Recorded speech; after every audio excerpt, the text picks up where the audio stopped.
Bonjour à vous tous. Donc, l'ALEXO, c'est l'Organisation arabe pour l'éducation, la culture et la science. On se plaît à dire à l'ALEXO qu'on est l'UNESCO du monde arabe. Donc, nous existons depuis bientôt 40 ans. Le 25 juillet prochain, on fête nos 40 ans. L'ALEXO fête ses 40 ans d'existence. Et l'ALEXO, comme l'UNESCO d'ailleurs, a vu le jour sur l'unité du patrimoine. Mon ami Zahabi saura mieux parler que moi de la relation de l'UNESCO au site de la Bosnie-Nouvelle. L'ALEXO aussi, dans son acte constitutif, a vu le patrimoine d'abord, le patrimoine arabe, le patrimoine des pays arabes. Évidemment, l'idée du patrimoine a fait son chemin après, a évolué, comme disait Béatrice, à plein d'autres secteurs, patrimoine matériel, immatériel, etc. Et nous travaillons donc à l'ALEXO sur cette idée-là de protection et de préservation, de promotion du patrimoine dans tous les pays arabes, qui sont 22 membres de l'ALEXO, 22 États arabes membres de l'ALEXO. Notre mission, c'est de coordonner les efforts, d'unifier les efforts des États arabes pour la préservation et la promotion de ce patrimoine.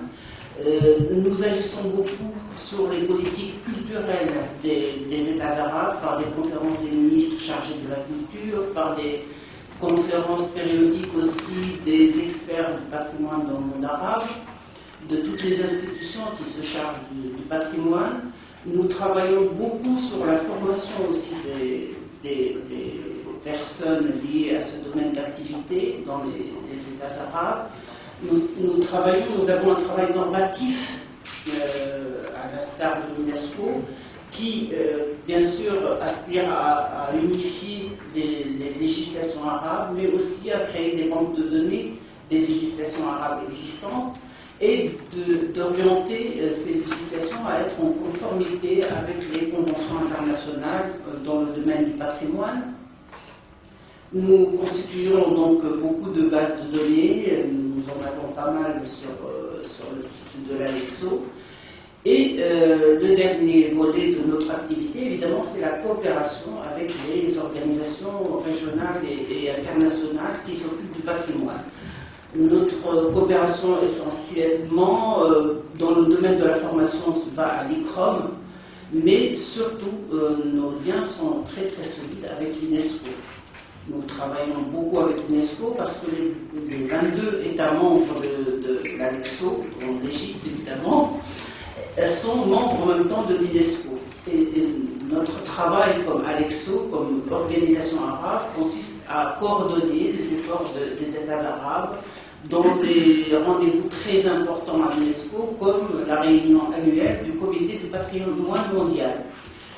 Pourquoi on fait ce travail-là? Parce que le Comité du patrimoine mondial et le Centre du patrimoine mondial à l'UNESCO, qui a pour vocation d'inscrire sur les listes du patrimoine mondial des sites qu'on considère d'une valeur universelle exceptionnelle.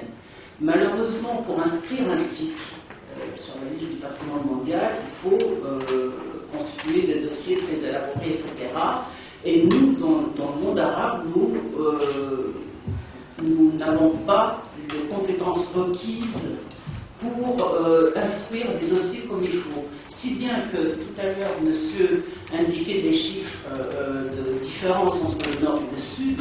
Moi, j'en ajouterai un autre, c'est que 80% des sites inscrits sur la liste du patrimoine mondial sont des sites du nord. Or, tout le monde sait que le sud de la Méditerranée est d'une richesse patrimoniale exceptionnelle et universelle. Donc, notre travail, nous, comme ALEXO, va surtout à la formation avec l'UNESCO, qui fait un travail énorme aussi, vers la formation des experts en patrimoine et des institutions arabes pour instruire des dossiers, présenter des sites à l'inscription sur le patrimoine mondial, pour évidemment aussi défendre certains autres sites menacés de danger, etc. Et c'est un travail de coordination de tout instant qui aboutit d'année en année à cette rencontre au niveau du comité du patrimoine mondial. Nous travaillons aussi avec l'UNESCO sur un rapport périodique qui paraît sur le patrimoine arabe. Cette année, c'est l'année du rapport de la région arabe au comité du patrimoine mondial qui va se tenir fin juillet, début août à Rio, au Brésil. Donc, à Brasilia, excusez-moi, c'est à Brasilia, donc au Brésil, le fin juillet, début août. Et donc, tout ça fait de l'Alexo une organisation qui a pour vocation, je ne fais pas de jeu de mots à mépris, qui a pour vocation le patrimoine. Et quand Béatrice nous a parlé des ateliers du patrimoine méditerranéen, ça nous a semblé, surtout le directeur général de l'Alexo, M. Mohamed Aziz Benachour, qui est un homme du patrimoine, lui, qui vient du patrimoine, qui a une formation d'historien, d'archéologue, etc., qui, en dehors de ses fonctions anciennes de ministre de la Culture en Tunisie, a produit énormément de recherches sur le patrimoine arabe et musulman, a trouvé que c'était vraiment une idée dans la droite lignée de nos activités, de nos préoccupations, surtout que c'est des ateliers qui vont ouvrir le patrimoine arabe à l'intérêt d'un développement et durable et global, parce que le patrimoine, ce n'est pas seulement une affaire d'archéologie, c'est aussi une affaire de protection et de promotion.